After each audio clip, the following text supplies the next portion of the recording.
나 혼자 점상 종목 Y로 이어가 보겠습니다. 자세한 종목 이야기 딜사이트 S 박지연 전문가님과 함께합니다. 전문가님 안녕하세요. 네, 안녕하세요. 네, 오늘 시장부터 이야기 나눠보도록 하겠습니다. 오늘 시장 한마디로 어떻게 평가해 주실까요?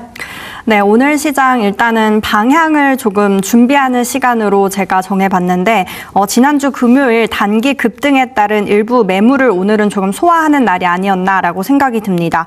오늘 전반적으로 이 반도체 투톱 그리고 반도체 관련주들이 조금 쉬어가니까 코스닥이 오늘 조금 선전을 하면서 지금 코스피는 한 5%대 급락 마감을 했고 코스닥은 오랜만에 2% 급등 마감하는 흐름을 보였습니다. 코스피 지금 차트상 으로 보면 사실 기술적 차트상으로 보면 바닥을 다진 모습으로 저는 보이긴 하지만 아직은 조금 변동성이 있기 때문에 바닥을 다졌다라고 확신을 하기보다는 지금 남아있는 지정학적 리스크 그리고 유가 그리고 앞으로 남아있는 빅테크들의 실적을 보고 조금 더 방향성이 갈라지지 않을까라고 저는 생각이 들고 코스닥은 앞으로는 그래도 조금 더 이제 제약바이오 그리고 로봇주들을 좀 필두로 해서 앞으로 조금 더 선전을 하지 않을까라고 저는 생각이 들고 그 안에는 당연히 저는 수급이 동반이 돼야 한다라고 생각을 하는데 오늘 지난주 금요일날 외국인의 수급이 조금 들어왔는데 오늘 조금 아쉬운 흐름이었습니다. 외국인이 거의 한 4조 가량 물량을 던져냈고 기관도 좀 3조 가까이 물량을 던져냈고 그 수급을 오롯이 오늘 개인이 한 6조 가량 담다 보니까 아무래도 좀 코스피는 빠지지 않았나라고 생각이 들고 코스닥은 코스피에 비해서는 전반적으로 좀 거래량이 많지는 않았습니다. 개인과 기관이 오늘 매수를 보였고 외국인은 똑같이 매도 우위를 보이면서 전반적으로 그냥 약간 방향성을 탐색하는 느낌으로 오늘 외국인을 포지션을 취하지 않았나라고 생각이 듭니다. 지금 지난 금요일 미장을 한번 복기를 해보면 이제 이번 FOMC 때 금리 동결의 반대표를 선사했던 이 3명의 총재들이 물가가 지금 워낙 높다 보니까 이 물가를 잡기 위해서는 점진적으로 금리를 좀 올려야 하지 않냐 이런 이야기들을 하면서 주말에 미국 10년물 국채 금리가 한 7bp나 오르면서 금리가 오른 현상을 보였습니다. 또 다음으로는 주말에 이제 미국이 이란 공격을 보류하겠다라고 말을 하면서 유가가 오늘 장 초반에 한 $80까지 떨어지면서 국내 장이 시작을 했는데 그래도 사실 미장에서 엔비디아를 제외하고는 SK 하이닉스 LDR도 한 4% 빠졌고 마이크론도 5% 가까이 빠지면서 오늘 반도체 우리 국내 시장도 빠지지 않았나라고 생각이 들고 또 지난주에 정말 중요한 하이퍼 스케일러들의 실적 발표가 있었는데 그 안에서 저는 아마존의 실적 발표 내용이 조금 의미가 있었다라고 생각을 하는데 그 안에서 이제 데이터 센터 내용 연한이 5년이고 그리고 투자 회수 기간이 3년 이내임을 이제는 발표를 하면서 그동안 이제 모든 시장의 투자자들이 AI와 관련해서 본질적인 수익성 우려와 또 이제 투자 회수 우려가 상당히 컸었는데 그런 부분이 어느 정도 명시적인 답이 되지 않았나라고 저는 생각이 들고요. 또 이번 주에 이제 발표될 기업들을 보면 팔란티어 그리고 AMD, 샌디스크 등이 있는데 지금 또 간밤에 일본 반도체 기업이죠. 키옥시아의 실적이 시장의 기대치를 밑돌면서 이 부분도 오늘 국내 반도체 주들의 조금 급락의 원인이 되지 않았나라고 싶은데 자세히 보면 이제 레거시 반도체나 또 선전 지연 이슈 등으로 상당히 그냥 부수적인 이슈로 인해서 실적이 부진을 했는데 이에 대한 우려를 이번 주에 있을 샌디스크가 좀 만회를 해줄 수 있는지도 우리 투자자분들이 한번 체크를 해보면 좋을 것 같고 또 이번 주에 7월에 고용지표 발표가 있습니다. 이에 따라서 금리 인상의 여부가 다시 한번 좀 나뉘어질 것 같고 또 다음으로는 트럼프의 타코 발언이 유가나 이제 여러 금리 인상 물가에도 영향을 끼치기 때문에 이 점도 우리가 좀 여러 가지 신경 써야 할 부분이 사실 상당히 많습니다. 그리고 그 밖에도 실적 발표하는 기업들이 상당히 많죠.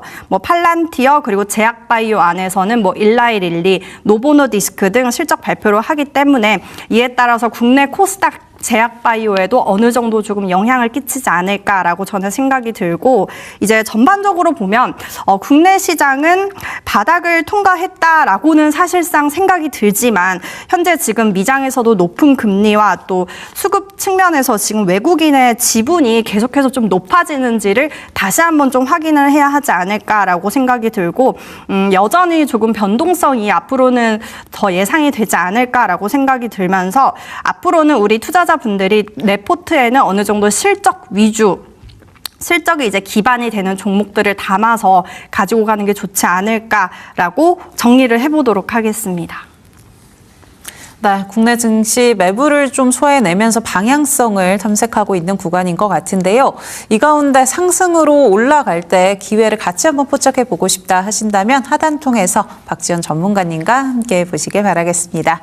오늘 시장의 특징 종목들 같이 이야기 나눠보도록 하겠습니다. 지금 화면 통해서 힌트가 나오고 있는데요.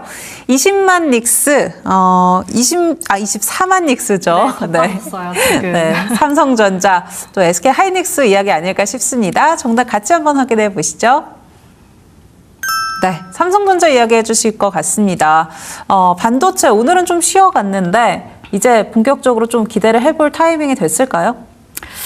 사실 뭐 이거에 대한 답은 모두가 뭐 정확하게 말을 할 수 없는 상황이긴 하지만 정확한 건 전체적인 이 반도체 업황에 대해서는 꺾이지 않았다라고 먼저 말씀을 드리겠고 지금 뭐 오늘의 급락은 사실 미증시에서 메모리 반도체주들이 급락을 하면서 오늘 반도체주들이 조금 빠지는 흐름과 동시에 이제 지난주 금요일 오버슈팅이 나오면서 단기 급등에 따른 어느 정도 숨고르기 눌림이지 않을까라고 저는 생각이 드는데 지금 애프터마켓에서 조금 더 많이 빠지고 있어서 상당히 조금 걱정이 되실 것 같습니다. 우리 투자자분들이. 그래서 저는 근데 아무래도 지금 업황 자체에 문제가 있는 것이 아니기 때문에 저는 신규 접근도 상당히 저는 나쁘지 않다라고 생각이 들고요.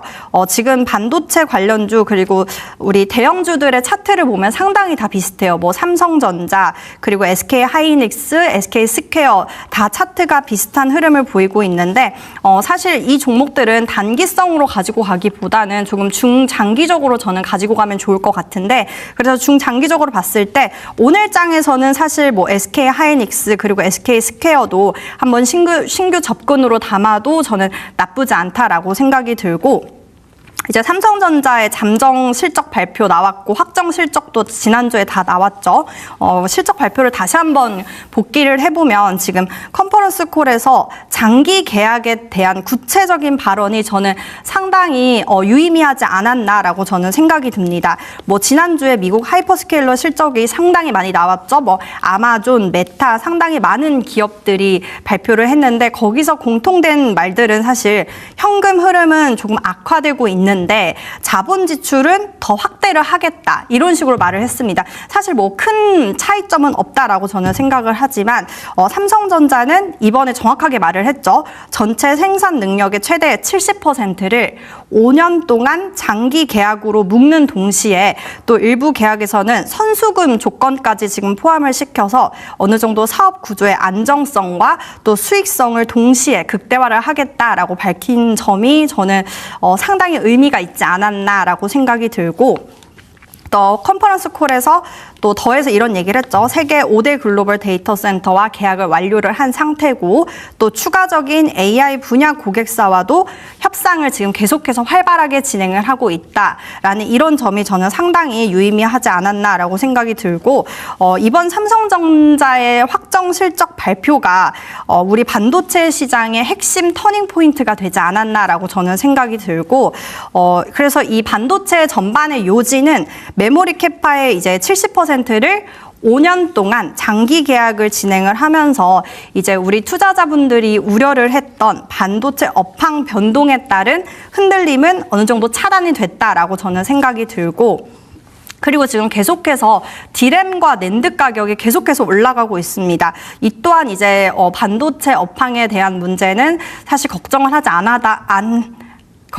않아도 된다라고 저는 생각이 들면서 앞으로 반도체 업황은 조금 더 길게 갈 수 있지 않나라고 생각이 들고 지금 삼성전자 차트상으로 보면 제가 이 종목을 방송에서도 공략을 했던 종목인데 삼성전자가 사실 지금 차트상으로 보면 추세적으로 상당히 좀 지지부진한 흐름을 보이고 있어요. 정고점 신고가 38만 원 돌파를 하고 지금 5일 이동평균선 그리고 중기 이동평균선에 안착을 했는데 상당히 좀 불안합니다. 지난주 금요일 급등을 하면서 어느 정도 추세 전환을 했나 싶었는데 오늘 이렇게 빠지면서 다시 한번 조금 변동성이 심한 장세에 들어가지 않았나라고 저는 생각이 들면서 삼성전자 그래도 지금 매수의 기회다라고 생각이 들고요.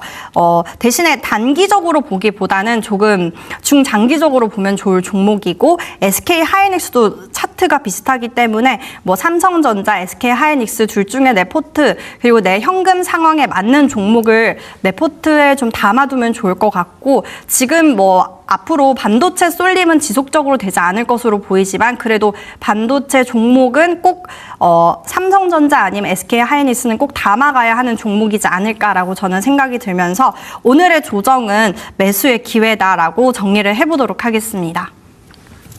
네, 오늘의 조정의 기회가 될 수 있다라고 이야기해 주셨고요. 삼성전자 중장기적으로 지금 자리 충분히 접근해 볼 수 있다라고도 이야기해 주셨습니다. 삼성전자와 SK 하이닉스 고민하시는 분들 많을 것 같은데 하단 통해서 무료 정보방 입장하시면 지금 내 상황에 맞게 종목들 또 알려주시니까요. 함께 해보시길 바라겠습니다.